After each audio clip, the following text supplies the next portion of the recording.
बिहार में हाजीपुर से लोक जनशक्ति पार्टी के सांसद पशुपति कुमार पारस ने प्रधानमंत्री नरेंद्र मोदी के नेतृत्व वाली केंद्र सरकार से अपना नाता तोड़ लिया है।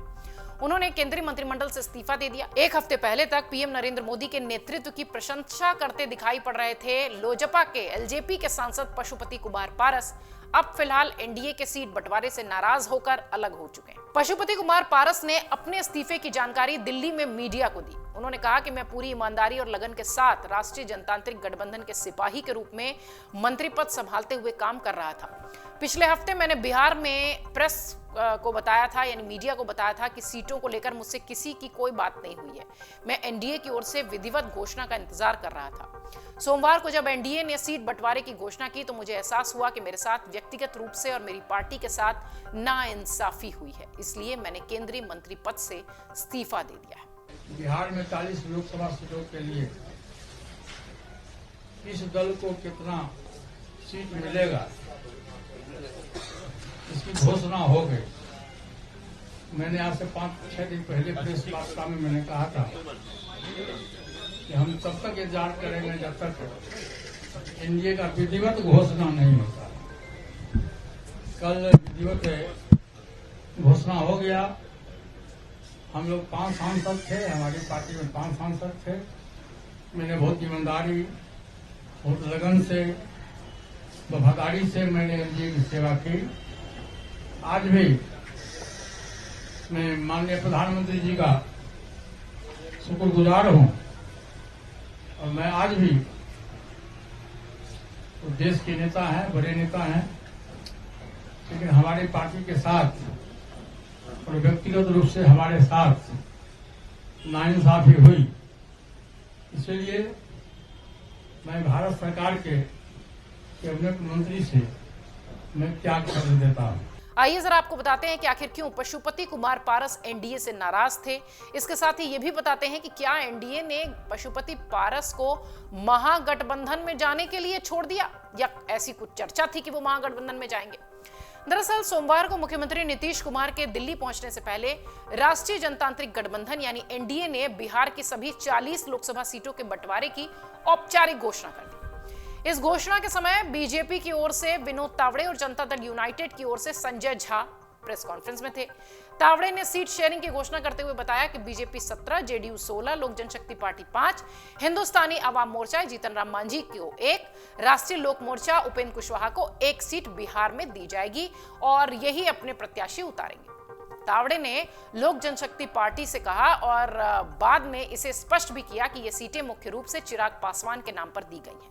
आपको बता दें, लोक जनशक्ति पार्टी यानी लोजपा, एलजेपी वो 2 फाड़ में बटी हुई दिखाई पड़ी रामविलास पासवान के निधन के बाद।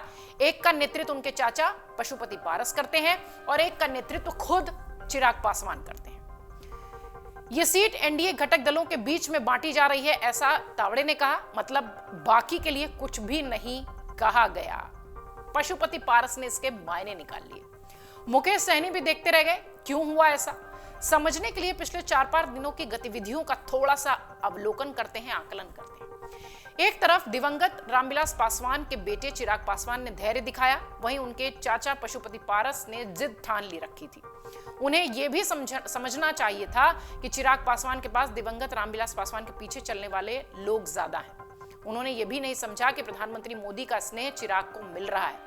उन्हें साथ आने के लिए कहा गया, वो नहीं माने। ये सारी बात बीजेपी की तरफ से कही गई। उन्हें हाजीपुर सीट चिराग पासवान के लिए छोड़ने को कहा गया। दूसरी सीटों का ऑफर दिया गया पर वो किसी पर नहीं माने क्योंकि वो जिद पर थे। एनडीए के तहत केंद्रीय मंत्री रहते हुए हाजीपुर जाकर प्रेस से बात करके ऐलान कर दिया कि उनकी किसी से बात नहीं हुई। मतलब उन्होंने गृह मंत्री अमित शाह से लेकर बीजेपी के राष्ट्रीय अध्यक्ष जेपी नड्डा तक को झुठला दिया। यह आखिरी गलती ने बीजेपी को उनसे विमुख कर दिया। खबरों के मुताबिक पारस को पहले एलजेपी की एकजुटता के लिए कहा गया था, लेकिन वो भतीजे के साथ जाने को तैयार नहीं थे। बीजेपी को चिराग में जितनी संभावनाएं नजर आई उस हिसाब से पारस में नहीं दिखाई पड़ी होंगी।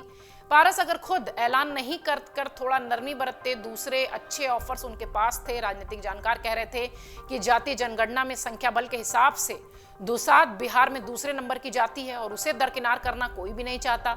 इस हिसाब से पारस को दरकिनार नहीं किया गया, बल्कि बीजेपी ने उनकी करनी के कारण यह भुगतान उनको भोगने दिया है या यूं कहें कि उनको भुगतान के रूप में छोड़ दिया है। चिराग पासवान जिस हिसाब से बिहार में सक्रिय हैं और जैसे पारस अपने साथी 4 सांसदों को अंतिम समय तक साथ नहीं रख सके, ये तो होना ही था, इस तरीके की बातें कही गई।